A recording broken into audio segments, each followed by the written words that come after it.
जय भीम। साथियों, आज आप सब यहाँ रोहतक जिले की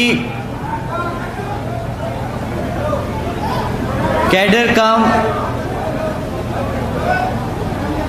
समीक्षा कमेटी समीक्षा की मीटिंग में शामिल हुए हैं,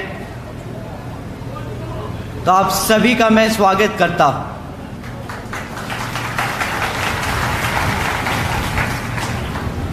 साथ ही साथ आज हमारी महिलाओं की संख्या देखकर, जो इतनी बड़ी तादाद में अपने घरों से निकलकर बसपा का मोर्चा संभालते हुए आगे बढ़ रही हैं, तो आप सभी का भी मैं तहे दिल से शुक्रिया अदा और धन्यवाद करता हूं। साथ ही साथ आज यहां मौजूद हमारे सभी बड़े बुजुर्ग कमेटी मेंबर्स, आप सब जो आज यहां मौजूद हुए हैं, आए हैं, तो आप सभी का भी मैं तहे दिल से धन्यवाद करता हूं।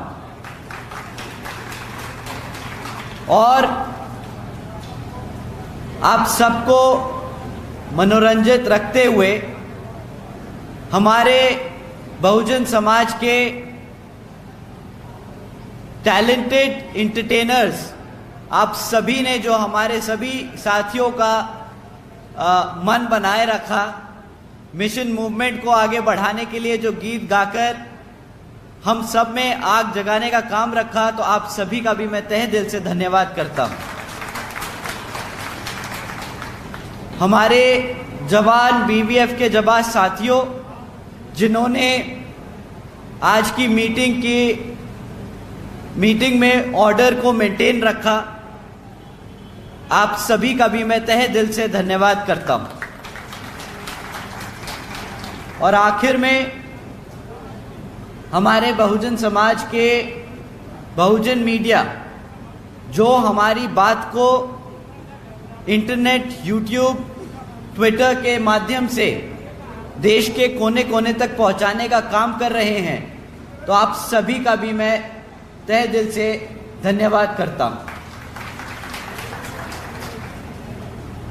सबसे पहले मैं अपने सभी संतों, गुरुओं, महापुरुषों को, जिसमें खासकर महात्मा ज्योतिबा फूले, छत्रपति शाहू जी महाराज, नारायण गुरु, पेरियार रामास्वामी जी, बाबा साहब डॉक्टर भीमराव अंबेडकर जी एवं मान्यवर साहब श्री काशीराम जी को नमन करता हूं। मान्यवर साहब श्री काशीराम जी की एकमात्र उत्तराधिकारी हमारी आदरणीय बहन कुमारी मायावती जी को भी नमन करता हूं। उत्तर प्रदेश की 4 बार मुख्यमंत्री, लोकसभा व राज्यसभा की कई बार सदस्य रही आदरणीय बहन कुमारी मायावती जी, जिन्होंने अपने सभी एससी, एसटी, ओबीसी एवं अल्पसंख्यक समाज के साथ साथ सर्व समाज में से गरीबों और कमजोरों के लिए अपना पूरा जीवन समर्पित किया। तो मुझे गर्व है कि मुझे ऐसे महान नेता के नेतृत्व में काम करने का मौका मिल रहा है। आदरणीय बहन कुमारी मायावती जी का मैं हार्दिक अभिनंदन और आभार व्यक्त करता हूं। साथियों, साथ ही साथ आज यहां इस मीटिंग में मौजूद हमारे national vice president Shri Anand Kumar ji, हमारे सेंट्रल स्टेट के इंचार्ज हरियाणा, पंजाब और चंडीगढ़ से श्री रणधीर सिंह बेनीवाल जी, श्री कुलदीप बलियान जी, श्री राजवीर जी, श्री संजय बोध जी, श्री संजय चोपड़ा जी, श्री कृष्ण जी, श्री परवीन फतेहपुर जी, श्री विनय बोध जी, श्री आज़ाद चोपड़ा जी, आप सभी का भी मैं तहे दिल से धन्यवाद और स्वागत करता हूं। साथियों, आज आपकी पार्टी को 39 साल हो चुके हैं। इन 39 सालों में हमारे संस्थापक परम पूज्य मान्यवर साहब श्री काशीराम जी और एक छोटे से परिवार से में जन्मी, दिल्ली की गलियों से निकलकर दिन रात एक कर अपना पूरा जीवन और अपना परिवार इस पार्टी व मिशन और मूवमेंट के लिए त्याग कर बहन जी ने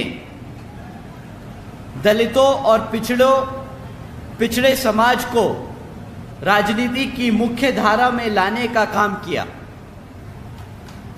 गरीबों और कमजोरों को इतना सम्मान दिया कि आज कोई भी राजनीतिक पार्टी हमारे इस वर्ग को नजरअंदाज नहीं कर सकता। अल्पसंख्यक समाज को उसके हकों के बारे में जागरूक कर इस भारत में भाईचारे के आधार पर एकजुट कर समता मूलक समाज की स्थापना करने की कोशिश की और सर्व समाज को एक सरकार देने का काम किया, जिसकी कल्पना हमारे गुरु बाबा साहब डॉक्टर भीमराव अंबेडकर जी ने की थी। साथियों, 39 सालों में 39 साल पहले ये मूवमेंट युवाओं ने शुरू किया था। आप सब इस मूवमेंट का हिस्सा रहे हैं। आप सब ने वो त्याग किया है जिसकी बदौलत आज हम सब इस पार्टी को इस मुकाम तक लेकर आ पाए हैं। परंतु जैसे जैसे समय बढ़ता चला गया, वैसे वैसे पार्टी में हमारे साथियों की उम्र बढ़ती चली गई और जिस चीज को ध्यान में रखकर बहन जी ने पार्टी में हर स्तर पर हमारे युवा साथियों के लिए 50% हिस्सेदारी तय की, समय आ गया कि आप सब अब आने वाली पीढ़ी को तैयार करें।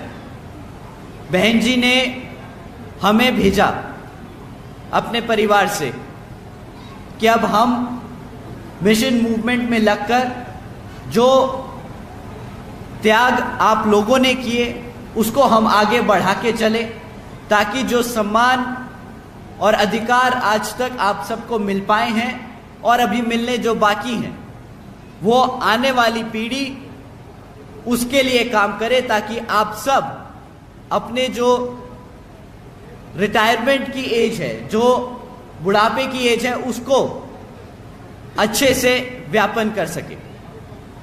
साथियों, और मैं अपने युवा साथियों से दरख्वास्त करूंगा कि आपको अब बढ़ चढ़कर पार्टी के सभी कार्यों में हिस्सा लेना होगा। अब आपका समय आ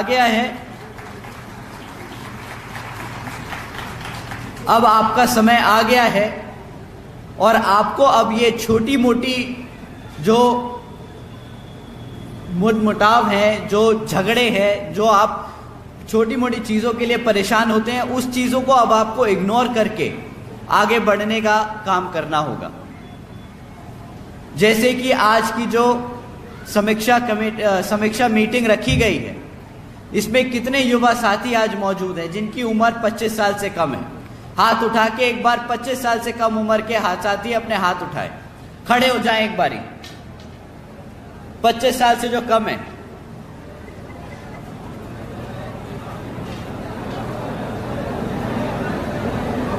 हमारे साथियों की संख्या 10% से कम है। बैठ लीजिए। और कितने साथी हैं जिनके बच्चों की उम्र 25 साल से कम है? हाथ उठाए। एक बार कैमरा घुमा के जरा देखिए, पूरा पंडाल, सबके हाथ खड़े हैं। अब जिन्होंने अपने हाथ खड़े करे, दूसरी बारी में आपसे दरख्वास्त है कि अगली कैडर मीटिंग में, अगली समीक्षा कमेटी की मीटिंग में आप सब अपने बच्चों को लेकर आएंगे।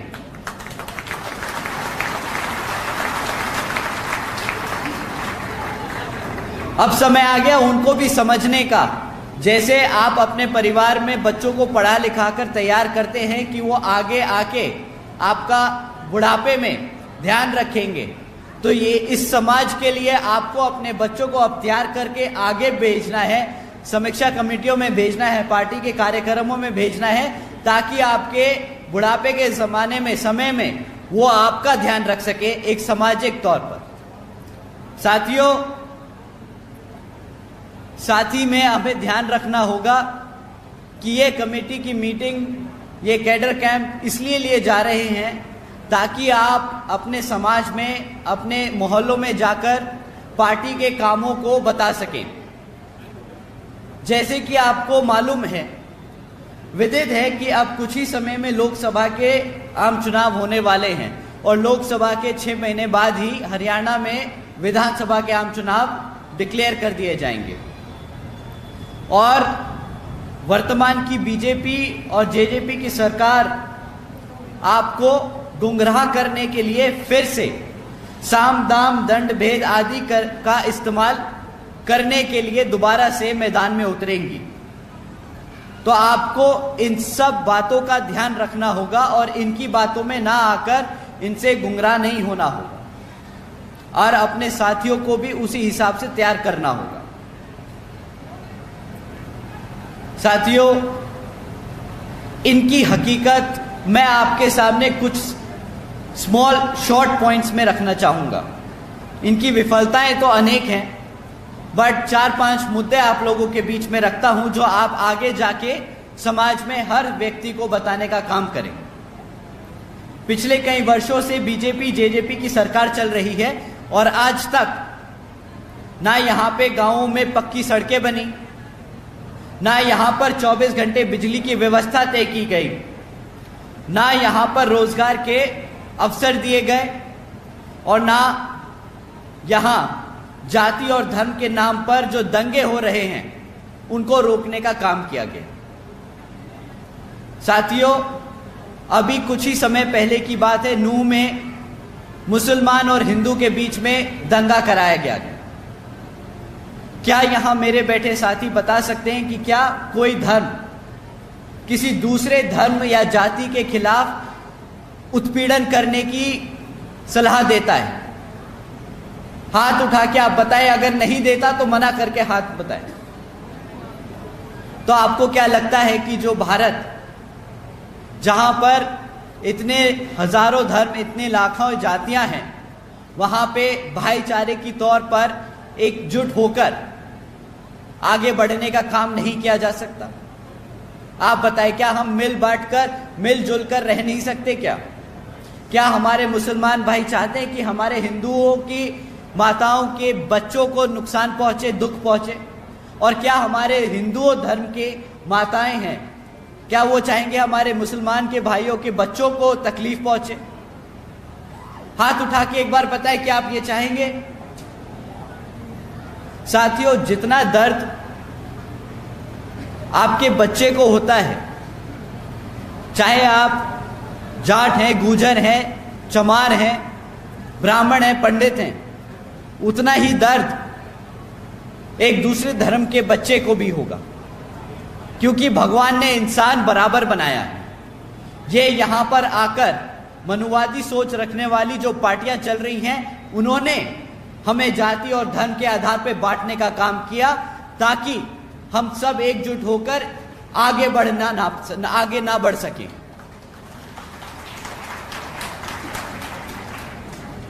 साथियों, आज भी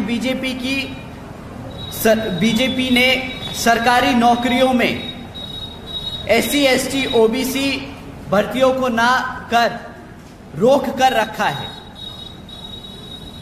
जैसे कि आप जानते हैं कि जो बैकलॉग की जो नौकरियां हैं, आज भी यहां पे हरियाणा सरकार में पूरी भरी नहीं की गई, जबकि हरियाणा सरकार में 1,80,000 से ज्यादा नौकरियां आज भी खाली पड़ी हैं। आज BSP कहती है कि हमारी सरकार बनने पर इस बैकलॉग को सबसे पहले भर दिया जाएगा।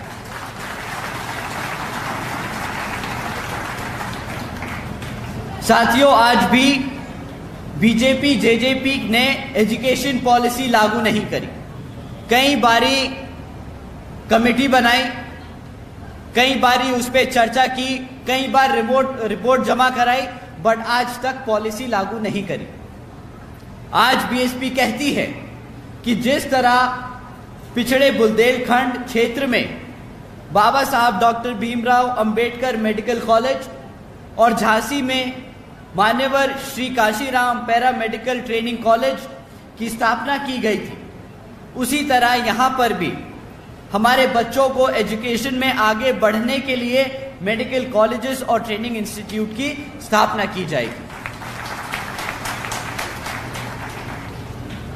आज भी जो आशा वर्कर लंबे समय से अपनी मांगों के लिए धरने पर बैठे हुए हैं, जिनको इस बीजेपी जेजेपी सरकार ने नजरअंदाज कर रखा है, तो आज बीएसपी कहती है कि हरियाणा में सरकार बनने पर हमारे आशा वर्कर्स को की समस्या का उचित समाधान किया जाएगा।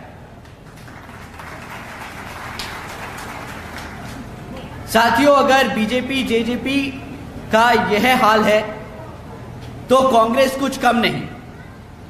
कांग्रेस आपको गुमराह करती है ये बोलकर कि बीएसपी बीजेपी की बी टीम है, बट साथियों हकीकत ये है कि वो इसलिए ये बोलती है क्योंकि उसके पास खुद इतने सालों में सरकार में रहने के बाद भी कुछ काम बताने को नहीं है कि उसने आपके लिए क्या काम किया।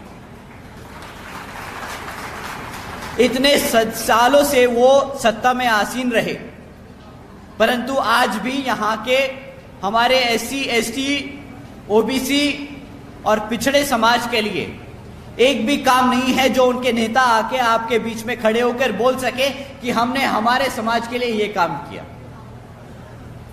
साथियों, बीजेपी में उससे भी बुरा हाल है।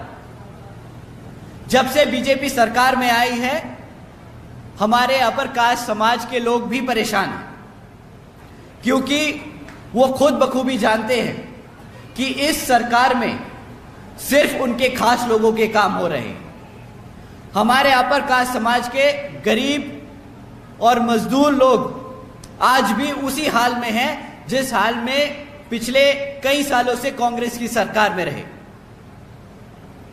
साथियों, आपका काम है समझाना इन लोगों को जो भटके हुए हैं, उनको सही राह दिखाना और बताना कि किस तरह 4 बार की शासन में जब बहन जी ने सरकार बनाई, अपने 4 बार के शासनकाल में किस तरह उन्होंने गरीबों, मजदूरों, कमजोरों के लिए, हर वर्ग के समाज के लोगों के लिए कितने काम किए। साथियों, इन दोनों की सरकार में सिर्फ इन्होंने कुछ ही खास लोगों की तरक्की होते हुए देखी। आज सर समाज में इनकी विफलताओं को अगर हम गिनाने बैठें तो समय कम पड़ जाएगा। आज हम बहन जी की सरकार में 4 बार के शासनकाल में जो काम हुए वो आपके सामने रखना चाहते हैं। आज जब बहन जी की सरकार को याद करते हैं लोग, तो उन्हें याद आता है वो समय जब बहन जी ने सावित्रीबाई फूले बालिका शिक्षा योजना के तहत 7 लाख से ज्यादा बच्चियों को 12वीं तक की शिक्षा प्राप्त करने हेतु 600 करोड़ से ज्यादा लागत इन बच्चियों को अपने पैरों पर खड़ा कर एक उज्जवल भविष्य देने के लिए खर्ची। उन्हें याद आता है वो समय जब बहन जी ने देश में पहली बार सरकारी कॉलेजेस में स्टूडेंट हॉस्टल्स के अन्य पिछड़े वर्गों के छात्रों के लिए 27% आरक्षण की व्यवस्था तय की। साथियों, उन्हें याद आता है वो समय जब बहन जी ने महामाया गरीब बालिका आशीर्वाद योजना के तहत 3,25,000 बच्चियों को 1 लाख रुपए देने का काम किया। आपको जानकर हैरानी होगी साथियों कि इस योजना के तहत बहन जी ने 3,250 करोड़ रुपए अपनी बच्चियों को देने का काम किया। साथियों, उन्हें बहन जी का वो समय याद आता है जब बहन जी ने सरकारी नौकरियों के साथ साथ सरकारी ठेकों में भी आरक्षण की व्यवस्था लागू की थी। और साथ ही याद करते हैं वो समय कि किस तरह बहन जी ने सरकारी नौकरियों की भर्ती पर लगी रोक को हटाकर बहुजन समाज के साथ साथ सर्व समाज के सभी जरूरतमंद लोगों को नौकरियां देने का काम किया। साथियों, हमारे लोग याद करते हैं वो समय जब बहन जी ने प्रदेश के व्यावसायिक technical institutions, engineering colleges, polytechnic एवं इंडस्ट्रियल ट्रेनिंग इंस्टीट्यूट्स में अन्य पिछड़े वर्गों के लिए 27% फीसदी आरक्षण तय किया। और याद करते हैं वो समय जब बहन जी ने कृषि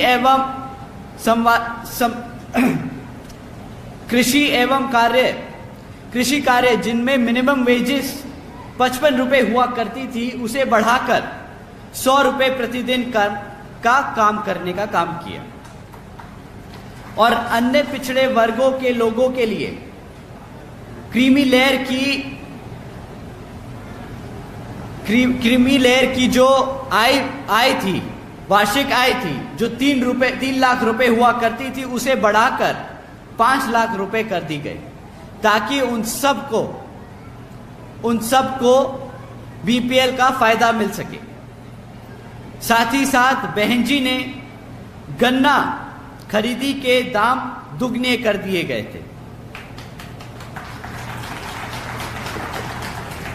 आदरणीय बहन जी ने अपने शासनकाल में 90,000 से ज्यादा अधिक शिक्षकों को सरकारी नौकरी दी, 1 लाख से अधिक सफाई कर्मचारियों को भर्ती किया और 2 लाख से अधिक जवानों को पुलिस फोर्स में भर्ती किया ताकि हमारे लोगों को अपना प्रदेश छोड़कर अपनों से दूर रहने की जरूरत ना पड़े अपना पेट पालने के लिए।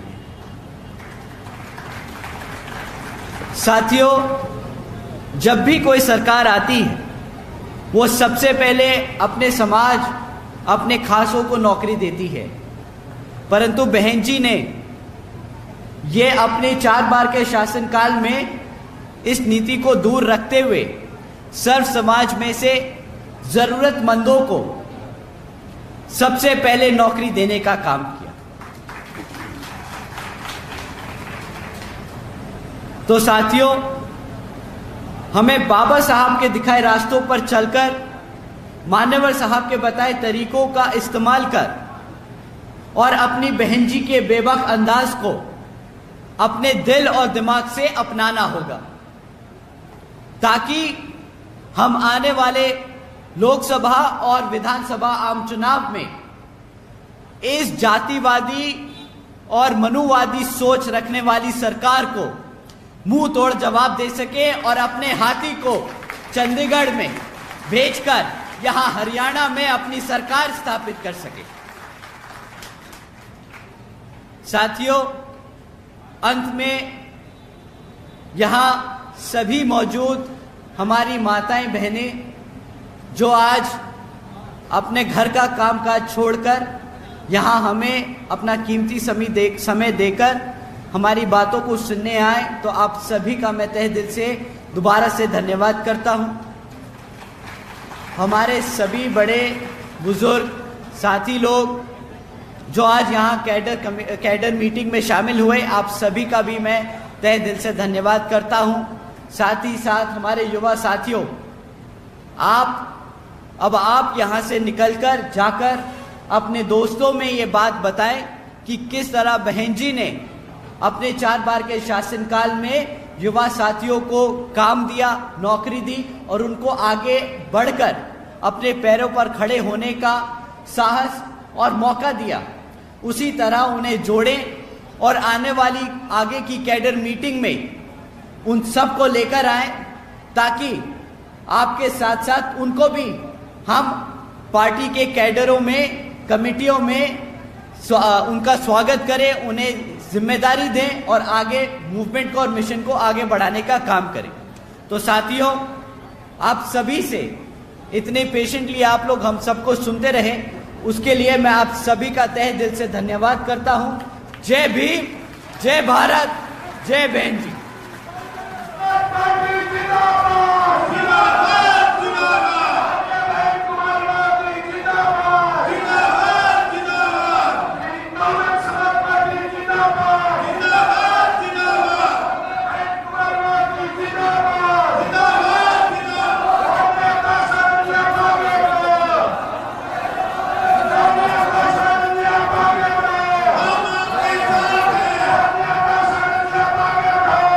बहुजन विचारधारा को घर घर तक पहुंचाने के लिए हमारे YouTube चैनल को सब्सक्राइब करें, लाइक करें, कमेंट करें, शेयर करें और बेल आइकन की घंटी दबाना ना भूलें।